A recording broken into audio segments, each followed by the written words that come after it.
तर काही कस्टमरला आपण आधीच सांगितलेलं असतं, की परफेक्ट ड्रेस होणार नाही. जसं तुम्ही दाखवता तुमच्या मोबाईलमध्ये डिझायनर ड्रेस. कारण की डिझायनर ड्रेस प्रत्येक वेळी डिझायनर सांगतच असतात, की तुम्ही जो फोटो घेऊन याल तो परफेक्ट ॲट इट इज कधीच होणार नाही. मी भरपूरदा असं ऐकलंय सुद्धा.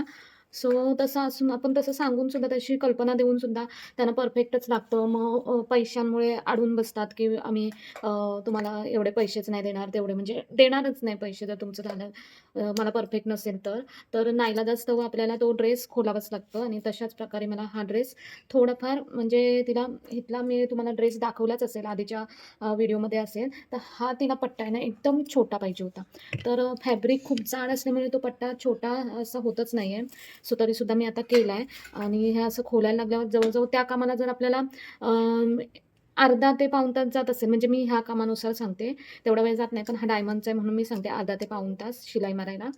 तर जात असेल, तर हल्ली याला खोलायला मला जवळ-जवळ मी 8 वाजल्यापासून खोलते, तो व्यवस्थित करते आणि परफेक्ट खोलायला लागते कारण की शिलाई बारीक बसलेली आहे. त्याच्यामुळे कुठेही कट होऊ शकतो आणि फॅब्रिकसुद्धा नेट फॅब्रिक आहे.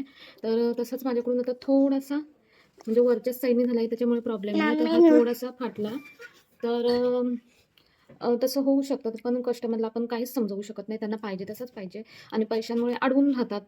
पैसे देण्यापासून अडवतात आणि सोबत जर अशा ह्या गोष्टी ना आता तुम्हाला माहीतच असेल, आता तुम्ही चेहरा तिचा ओळखतच असाल. स्वराज्य इकडे बघ. बघ आता पुन्हा कैची घेतली. हां.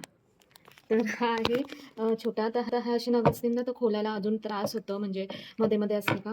सो मी खोलते असं. तर सो असं करू नका. मी कस्टमरला सांगते कारण की खूप त्रास असतो.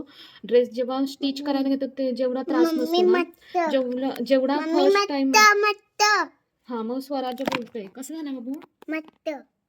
हां, मत्त झालाय. मग तर जेवढा बनवून होतो ना वन टाईममध्ये, तेवढं खोलायला त्रास होतो.